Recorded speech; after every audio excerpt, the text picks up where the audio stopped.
Hello everyone, welcome back to the channel. Welcome to Ubiquitous Biology. So today we are starting with the new topic, that is heterothelism and homothelism in fungi. So already fungi unit से हमने काफ़ी सारे lectures को cover कर लिया है. अगर आपने ये लेक्चर्स अटेंड नहीं किए हैं तो आप चैनल पे प्लेलिस्ट बनी हुई है, आप उन लेक्चर्स को भी अटेंड कर सकते हैं. और अगर आपने चैनल सब्सक्राइब नहीं किया है तो आप चैनल को भी सब्सक्राइब कर लीजिए. So let's proceed the lecture.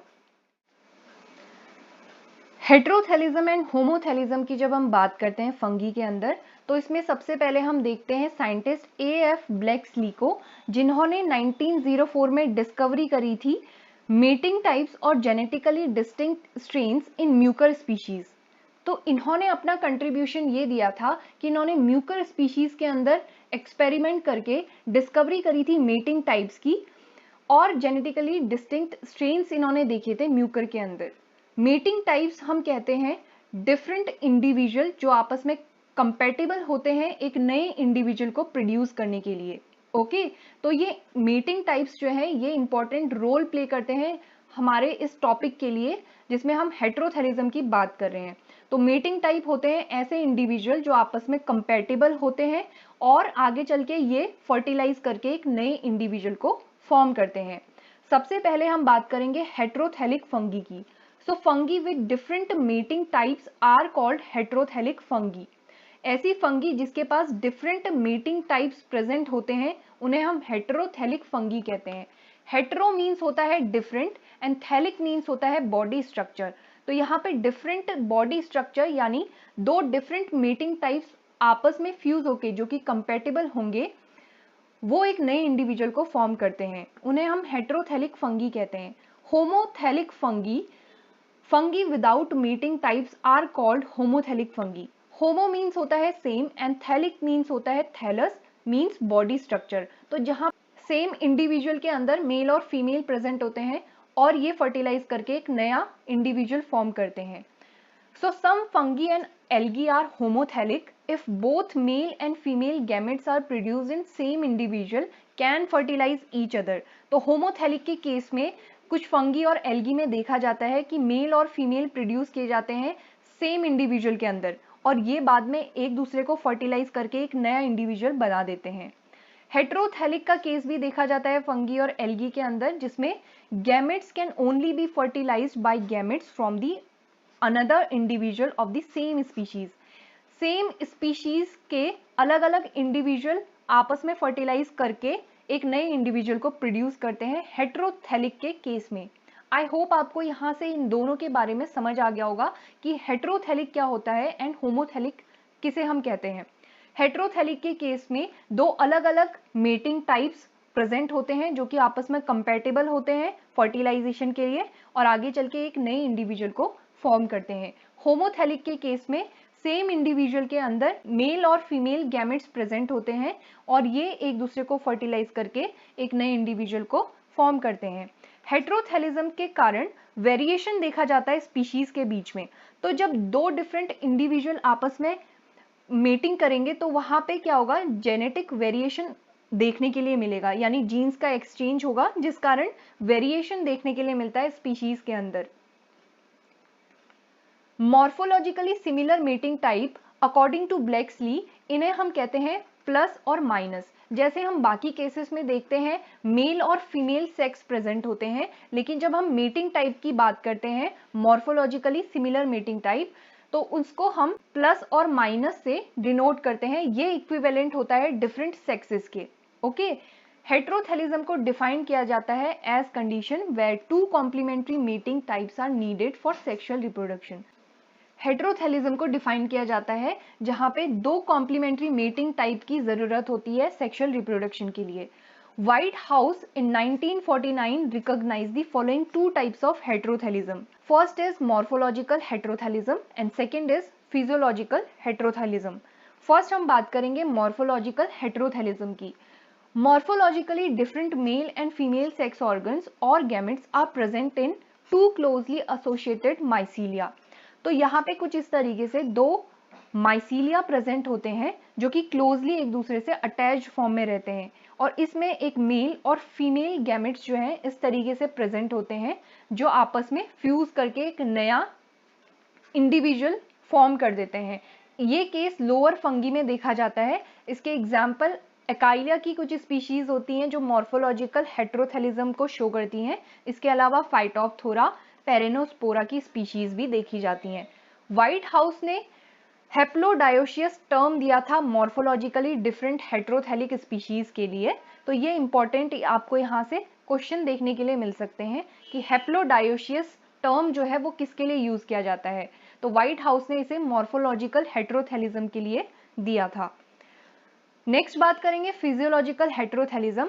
इस केस में देखा जाता है sexual reproduction takes place by two morphologically similar but physiologically different hyphae. तो यहाँ पे जो दो हाइफी देखने के लिए मिलते हैं ये मॉर्फोलॉजिकली सिमिलर होती हैं जबकि फिजियोलॉजिकली डिफरेंट होती हैं। मॉर्फोलॉजिकल मीन्स होता है जो आउटर अपीयरेंस किसी भी चीज की होती है, तो उस कंडीशन में ये हाइफी सेम दिखेंगे, लेकिन फिजियोलॉजिकली यानी जेनेटिक वेरिएशन यहाँ पे डिफरेंट होगा। तो इस तरीके से फिजियोलॉजिकल हेट्रोथेलिज्म देखने के लिए मिलता है। It is also known as haploid incompatibility. Physiological heterothallism को हैप्लॉइड इनकम्पैटिबिलिटी भी कहते हैं। The gametangia as well as gametes do not show morphological distinctions. तो गैमेटेंजिया और गैमेट्स जो होते हैं उनमें कोई भी मॉर्फोलॉजिकल डिफरेंसेस नहीं देखे जाते हैं। Mating hyphae are different in incompatibility factors. जितने भी मेटिंग हाइफी यहाँ पे प्रेजेंट होते हैं वो डिफरेंट होते हैं इनकम्पैटिबिलिटी फैक्टर्स में। Physiological heterothallism are of two types. तो यहाँ पे इसके भी दो अलग अलग टाइप्स दिए गए हैं, जिसमें फर्स्ट है टू एलिल हेटेरोथेलिज्म एंड सेकंड है मल्टीपल एलिल हेटेरोथेलिज्म। फर्स्ट हम बात करेंगे टू एलिल हेटेरोथेलिज्म की। इसको बात करने से पहले हम समझेंगे एलिल क्या होते हैं। तो किसी भी जीन के अंदर दो एलिल प्रेजेंट होते हैं। ये जो एलिल होते हैं ये क्रोमोसोम के अंदर देखने के लिए मिलते हैं कुछ इस तरीके से। ये है क्रोमोसोम का स्ट्रक्चर, ये है एक क्रोमेटिड, ये है सेकेंड क्रोमेटिड। ओके, ये है फर्स्ट क्रोमेटिड एंड ये है सेकेंड क्रोमेटिड, और ये आपस में जो दोनों क्रोमेटिड है इनको बोलते हैं सिस्टर क्रोमेटिड्स। तो यहाँ पे आपको एलिल्स प्रेजेंट होंगे। सपोज यहाँ पे ए एलिल प्रेजेंट है तो इसी का यहाँ पे रिसेसिव कंडीशन में स्मॉल ए एलिल प्रेजेंट होगा, तो इनका जो लोकेशन होता है वो सेम होता है। ओके, लोकस इनका सेम होता है। इसी तरीके से बी एलिल जो है इसी का सिमिलर यहाँ पे सेम लोकेशन में दूसरा एलिल प्रेजेंट होगा। तो इस तरीके से एलिल्स जो है वो प्रेजेंट होते हैं। अब चलते हैं टू एलिल हेटेरोथेलिज्म पे। In this type of heterothelism, nuclei of both mating types are different in genetic characters. तो यहाँ पे जो मेटिंग टाइप्स हैं, दो डिफरेंट मेटिंग टाइप्स के न्यूक्लियाई जो होते हैं वो जेनेटिक कैरेक्टर्स में डिफरेंट होते हैं। The sexual compatibility is controlled by a pair of genetic factor represented by A and A. तो यहाँ पे सेक्सुअल कंपैटिबिलिटी जो है वो एक पेयर ऑफ जेनेटिक फैक्टर यानी एक जीन के थ्रू कंट्रोल किया जा रहा है जिसमें alleles capital A and small A present हैं। Both these factors are present on two different chromatids of a chromosome. मैंने यहाँ पे आपको स्ट्रक्चर से समझाया है कुछ इस तरीके से। एक क्रोमोसोम में दो क्रोमेटिड्स इस तरीके से प्रेजेंट होते हैं और इसमें लोकेशन ए की, कैपिटल ए की और स्मॉल ए की आप इस तरीके से देख सकते हैं। Dominance of capital A over small A. तो ये जो कैपिटल ए होता है ये डोमिनेंट होता है ओवर स्मॉल ए। स्मॉल ए जो होता है रिसेसिव कंडीशन में प्रेजेंट होता है and capital A dominant condition में देखा जाता है। इन दोनों को ही प्लस और माइनस से रिप्रेजेंट किया जाता है। प्लस वाला डोमिनेंट माना जाएगा और माइनस वाला रिसेसिव कंडीशन में देखा जाएगा। Eight the time of meiosis chromatids with the plus and minus alleles are separated and half of the haploid spores thus formed have positive and other half negative allele। तो यहाँ पे meiosis का जब phenomena देखा जा रहा है तो इसमें ये डिवीजन देखा जाएगा कुछ इस तरीके से। ओके, जैसे यहाँ पे डिवीजन देखा जाएगा जिसमें ए एलिल जो है ये सेपरेट हो जाता है एंड स्मॉल ए वाला जो है वो सेपरेट हो जाएगा।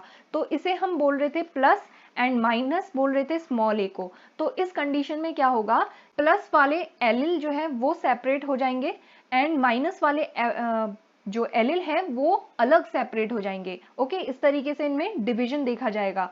Spores with plus and minus allele respectively give rise to plus and minus mycelia.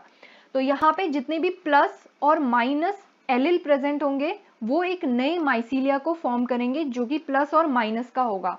Plus और माइनस स्ट्रेन जो है वो कंपेटेबल होते हैं। सिमिलर स्ट्रेन के माइसीलिया जो देखे जाते हैं, जैसे प्लस और माइनस स्ट्रेन अगर एक साथ आते हैं तो ये इनकम्पेटेबल मेटिंग टाइप्स माने जाते हैं।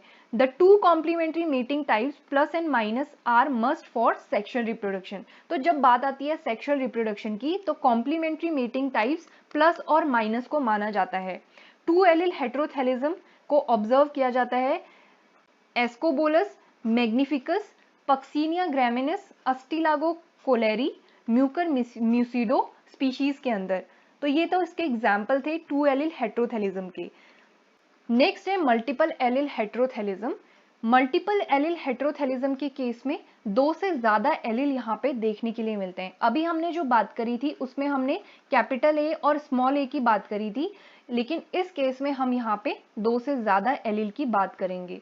सो in this type of heterothallism sexual compatibility is determined by more than two alleles. Okay, the main advantage of this multiple allele heterothælism is that chances of meeting of compatible strains are increased due to larger number of alleles involved. तो यहाँ पे meeting types के जो compatible strains है उसके chances बढ़ जाते हैं। मल्टीपल एलिल हेटेरोथैलिज्म को हम इस डायग्राम की हेल्प से समझ सकते हैं, जिसमें डिफरेंट एलिल्स जो हैं वो आपस में कंपैटिबिलिटी शो कर रहे हैं। तो इस केस में हम बात करेंगे A1 B1 की जो है मेटिंग करवाई जा रही है A1 B1 के साथ।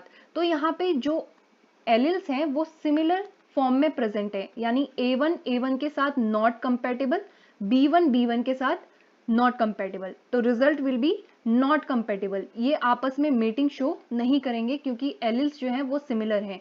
A की फॉर्म भी सिमिलर है एंड B की फॉर्म भी सिमिलर है। उसके बाद इस A1 B1 को मेट कराया गया A1 B2 के साथ। तो इस कंडीशन में A1 A1 सिमिलर है, यानी A का जो एलिल है वो सिमिलर फॉर्म में प्रेजेंट है। B में यहाँ पे वेरिएशन देखा गया है, लेकिन A की सिमिलैरिटी होने के कारण यहाँ पे रिजल्ट है नॉट फुल्ली कंपैटिबल। ओके, यहाँ पे आपको मीनिंग दिया है, C मीन्स है कंपैटिबल, NC मीन्स है नॉट कंपैटिबल, NFC मीन्स है नॉट फुल्ली कंपैटिबल। इसके बाद नेक्स्ट कंडीशन में A1 B1 की मीटिंग कराई A2 B1 के साथ, जिसमें A का जो एलिल है वो डिफरेंट है लेकिन B का सेम यहाँ पे एलिल है B1 B1, जिस कारण ये भी इसका रिजल्ट है not fully compatible. A1 B1 की फिर मीटिंग करवाई गई A2 B2 के साथ, जिसमें सारी जो कंडीशन है वो फुलफिल्ड है, यानी A की जो है A1 A2 दो अलग अलग एलिल्स यहाँ पे प्रेजेंट है, B की भी यहाँ पे दो अलग एलिल्स प्रेजेंट है B1 एंड B2, इसीलिए ये कंपैटिबल है और यहाँ पे मीटिंग पॉसिबल है। इसके बाद A1 B2 को फिर से A1 B1 के साथ मीट कराया गया, जिस कंडीशन में क्या देखा, A की तो सिमिलर यहाँ पे एलिल प्रेजेंट है A1 A1, इसलिए ये क्या होगा नॉट फुल्ली कंपैटिबल, आगे देखने की जरूरत नहीं है। इसके बाद A1 B2 को फिर से A1 B2 के साथ मेट कराया तो ये नॉट कंपैटिबल, सिमिलर यहाँ पे एलिल्स प्रेजेंट है। A1 B2 की मीटिंग फिर A2 B1 के साथ करवाई तो यहाँ पे कंपैटिबिलिटी ये शो करेंगे, यानी मीटिंग पॉसिबल है क्योंकि A का भी यहाँ पे डिफरेंट एलिल प्रेजेंट है A1 A2, B के भी यहाँ पे डिफरेंट एलिल्स प्रेजेंट है। नेक्स्ट A1 B2 की जो मीटिंग है वो A2 B2 के साथ करवाई तो यहाँ पे B के जो एलिल हैं वो सिमिलर हैं, इसीलिए ये नॉट फुल्ली कंपैटिबल है। इसी तरीके से बाकी सारे केसेस भी यहाँ पे देखने के लिए मिलते हैं। कंपैटिबिलिटी ये शो करेंगे जब डिफरेंट एलिल्स यहाँ पे प्रेजेंट है, जैसे A2 B1 में A1 B2 के साथ ये कंपैटिबिलिटी शो करेंगे एंड इसी तरीके से A2 B2 में डिफरेंट जहाँ पे एलिल्स प्रेजेंट है वहां पे कंपैटिबिलिटी शो होगी। A2 B2 की कंपैटिबिलिटी A1 B1 के साथ शो हो रही है। Okay, multiple allele heterothallism bipolar और टेट्रापोलर हो सकता है। Bipolar multiple allele heterothallism, so here the compatibility is determined only by one locus and instead of one pair multiple allele are present on this locus। तो अभी हमने बात करी थी क्रोमोसोम की, जिसमें हमने कुछ इस तरीके से स्ट्रक्चर देखा था, जब हम बात करते हैं बाइपोलर मल्टीपल एलिल हेटेरोथैलिज्म की, तो यहाँ पे एक लोकस में एक से ज्यादा एलिल प्रेजेंट होते हैं। अभी हमने देखा था कुछ इस तरीके का कंडीशन कि सेम लोकस में इस तरीके से एलिल प्रेजेंट होते हैं। ओके, ये है एक क्रोमेटिड, ये है सेकंड क्रोमेटिड। तो जब हम बात करते हैं बाइपोलर मल्टीपल एलिल की, तो यहाँ पे एक लोकस में, यानी आप इसको इस तरीके से कंसीडर कर सकते हैं, मैं कलर चेंज कर देती हूँ। तो ये जो एक लोकस है, यानी कैपिटल ए वाला जो यहाँ पे एलिल प्रेजेंट है, इसके डिफरेंट वेरिएंट यहाँ पे प्रेजेंट होंगे, जैसे A1, A2, A3, A4। तो ये जो है एक लोकस में जितने भी एलिल प्रेजेंट होते हैं, ये शो करते हैं मल्टीपल एलिल का केस। और बाइपोलर मल्टीपल एलिल के केस में एक ही लोकस यहाँ पे पार्टिसिपेट करता है। एग्जाम्पल के लिए आप देख सकते हैं, if multiple allele L1, L2, L3 and so on are present on locus L। तो इस तरीके से आपको पिक्चर में आप देख सकते हैं, जैसे बाइपोलर मल्टीपल एलिल का केस में L के अलग अलग वेरिएंट प्रेजेंट है सिर्फ और सिर्फ एक लोकस में। जैसे L1 जो है, अगर इसकी मीटिंग करवा दें L1 के साथ, तो ये नॉन कंपेटेबल होता है, क्योंकि सिमिलर एलिल आपस में नॉन कंपेटेबिलिटी शो करते हैं। ओके, ये इनकम्पेटेबल होते हैं।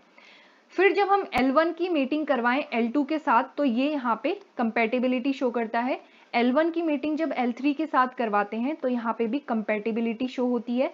L1 की मीटिंग L4 के साथ हो, तो यहाँ पे भी ये कंपेटेबल होता है। नॉन कंपेटेबल ये कहाँ पे होते हैं, जब सिमिलर एलिल आपस में फ्यूज करते हैं। L2 की मीटिंग जब L2 से करवाएंगे, तो यहाँ पे ये नॉन कंपेटेबल होगा। L3 की मीटिंग जब हम L3 से करवाते हैं, तो ये भी नॉन कंपेटेबल होता है। L4 की मीटिंग जब हम L4 से करवाते हैं, तो ये भी नॉन कंपेटेबल होता है। इसके अलावा आप अगर इसको क्रॉस मीटिंग करवाएं L4 की L3 के साथ, L2 के साथ, L1 के साथ, तो ये सब जगह कंपेटिबिलिटी शो करेगा। तो इस तरीके से केस देखा जाता है बाइपोलर मल्टीपल एलिल के केस में। बाइपोलर मल्टीपल एलिल जो होता है, ये कैरेक्टरिस्टिक फीचर होता है मेंबर्स ऑफ बेसिडियोमाइसीट्स का, except rust and smut. Puccinia और अस्टिलागो इसका एक एक्सेप्शन है, जहां पे बाइपोलर मल्टीपल एलिल नहीं देखा जाता है। इसके अलावा बेसिडियोमाइसीट्स के बाकी मेंबर्स में ये केस देखा जाता है। नेक्स्ट बात करेंगे टेट्रापोलर मल्टीपल एलिल हेटेरोथैलिज्म की। This case is similar to bipolar multiple allele heterothallism, but here the compatibility is determined by two loci. तो इस तरीके से हमने क्रोमोसोम देखा था। क्रोमोसोम में दो क्रोमेटिड्स देखे थे, ये आपस में सिस्टर क्रोमेटिड्स हैं। इसके जो लोकस है, यहाँ पे इस तरीके से डिफरेंट एलिल्स प्रेजेंट होते हैं। टेट्रापोलर मल्टीपल एलिल हेटेरोथैलिज्म के केस में दोनों लोसाई यहाँ पे प्रेजेंट होते हैं। ओके, दोनों लोकाई की यहाँ पे बात होती है। जैसे हमने पिछले केस में देखा था, इसी तरीके से यहाँ पे ए के भी अलग वेरिएंट, जैसे A1, A2, A3, इस तरीके से सो ऑन, ये सब देखने के लिए मिलेंगे। इसी तरीके से स्मॉल ए के भी अलग अलग वेरिएंट हो सकते हैं, जैसे A1, A2, A3 and an, so on, n लगाते हैं so on के लिए। Okay, so the compatibility factor that is multiple allele is present on two loci. Suppose L1 and L2 यहाँ पे इस तरीके से दो लोकाई प्रेजेंट हैं of two different chromatids of a chromosome. तो क्रोमोसोम के दो क्रोमेटिड्स में L1, L2 दो लोकाई प्रेजेंट हैं, जिसमें मल्टीपल एलिल प्रेजेंट है। At the time of meiotic division both loci are separated with the chromatids. तो ये क्रोमेटिड्स जो होते हैं, आगे चल के जैसे ही इसमें मियोटिक डिवीजन होता है, ये ए वाला जो हमने एग्जाम्पल कंसीडर किया था, ये सेपरेट हो जाता है, और इसी तरीके से जो स्मॉल ए है वो सेपरेट हो जाता है। तो आगे चल के इसमें मियोटिक डिवीजन हो रहा है, तो इसके और वेरिएंट्स यहाँ पे बनते जाएंगे। So there are at least 100 alleles on each locus. तो एक लोकस में कम से कम 100 एलिल प्रेजेंट होते हैं। Any two mating types which differ in allele present on L1 and L2 loci are compatible. Example के लिए अभी हमने थोड़ी देर पहले बात करी थी, जिसमें हमने 2 एलिल का केस देखा था, जिसमें A1 B1 की बात करी थी। तो वो एग्जाम्पल यहाँ पे टेट्रापोलर मल्टीपल एलिल के केस में भी देखा जाता है। जैसे हम देख लेते हैं, A1 B1 की अगर हम मीटिंग करवाएं A1 B1 के साथ, तो ये नॉन कंपेटिबल होते हैं। A1 B1 की अगर हम मीटिंग करवाएं A1 B2 के साथ, तो ये भी नॉट फुल्ली कंपेटिबल होगा, क्योंकि यहाँ पे A1 एलिल जो है वो कॉमन है, इसी तरीके से A1 B1 की मीटिंग अगर हम A2 B1 के साथ करवाएं तो ये भी नॉट फुल्ली कंपैटिबल होगा, क्योंकि B1 B1 एलिल यहाँ पे कॉमन होता है। A1 B1 की कंपैटिबिलिटी होगी A2 B2 के साथ, क्योंकि यहाँ पे A की भी डिफरेंट वेराइटी है एंड B के भी यहाँ पे डिफरेंट एलिल देखा जा रहा है, जिस वजह से ये कंपैटिबल है। तो कंपैटिबिलिटी वहीं पे शो होगी जहाँ पे डिफरेंट एलिल्स देखने के लिए मिल रहे हैं। तो अगर हम A1 B2 की कंपैटिबिलिटी चेक करें तो ये A2 B1 के साथ होगी, क्योंकि यहाँ पे A का भी डिफरेंट एलिल प्रेजेंट है A1 and A2 and B का भी यहाँ पे डिफरेंट एलिल प्रेजेंट है B2 एंड B1, जो आपस में कंपैटिबिलिटी शो करेंगे। इसी तरीके से A2 B1 के केस में भी आप देख सकते हो A1 B2 के साथ, जिसमें A के भी डिफरेंट एलिल प्रेजेंट है एंड B के भी डिफरेंट एलिल प्रेजेंट है, तो आपस में ये कंपैटिबल होंगे। इसी तरीके से A2 B2 की जो कंपैटिबिलिटी है वो A1 B1 के साथ शो होगी। ओके, तो इस तरीके से यहाँ पे कंपैटिबिलिटी देखी जाती है टेट्रापोलर मल्टीपल एलिल हेटेरोथैलिज्म के केस में। This type of heterothallism occurs in Coprinus, fimetarius and Ustilago maydis. Okay, इसके बाद बात करेंगे होमोथैलिक फंगी की।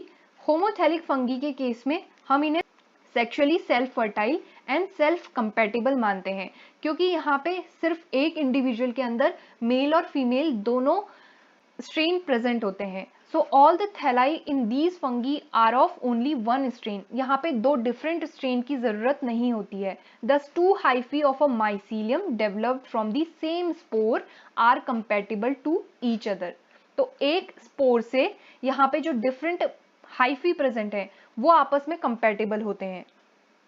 Homothallic fungi can be divided into two groups. Okay, first is primary homothallic, second is secondary homothallic. Primary homothallic ऐसी fungi को कहा जाता है जिनमें स्पोर्स जो होते हैं वो यूनिन्यूक्लिएट कंडीशन में होते हैं and nucleus of each spore has only one genotype. जितने भी यहाँ पे स्पोर्स प्रेजेंट होते हैं उनके न्यूक्लियस में सिर्फ एक तरीके का जीनोटाइप प्रेजेंट होता है। एग्जाम्पल के लिए एलोमाइसिस की स्पीशीज, पायरोनीमा, पक्सीनिया की स्पीशीज यहाँ पे देखी जाती है जिनमें प्राइमरी होमोथैलिक का केस देखा जाता है। Secondary homothallic, basically these fungi are heterothallic. Okay, इन्हें हेटेरोथैलिक माना जाता है, but the nuclei of compatible mating types are present in each spore. हर एक स्पोर के अंदर यहाँ पे कंपैटिबल मीटिंग टाइप का न्यूक्लियाई देखा जाता है। Okay, thus it can be said that each spore of these fungi is heterothelic। हर एक स्पोर को यहाँ पे हेटेरोथैलिक कंसीडर किया जाता है। Okay, under such circumstances sexual reproduction can occur in a culture derived from a single spore। Okay, तो यहाँ पे सेक्सुअल रिप्रोडक्शन को कल्चर मेथड के थ्रू भी डिराइव किया जा सकता है एक सिंगल स्पोर की मदद से। Example of secondary homothallic fungi are Neurospora tetrasperma and Coprinus ephemerus. Okay, तो यहाँ पे ये इसके एग्जाम्पल देखे जाते हैं। तो ये हमने बात करी होमोथैलिक एंड हेटेरोथैलिक फंगी की। आई होप आपको लेक्चर समझ में आया होगा, और लेक्चर थोड़ा सा डिफिकल्ट आपको यहाँ पे लग सकता है, तो आप यहाँ पे एक बार और रिपीट करके देखिएगा। इसके बाद भी अगर आपको कोई चीज़ें समझ ना आए तो कमेंट में आप मुझे पूछ सकते हैं। अगर आपको इस लेक्चर से समझने में डिफ़िकल्टी होती है तो मैं नेक्स्ट लेक्चर में इसको ईजी वे में और एक्सप्लेन करने की कोशिश करूँगी। कमेंट में मुझे ज़रूर बताएंगे कि आपको ये समझ में आया या नहीं।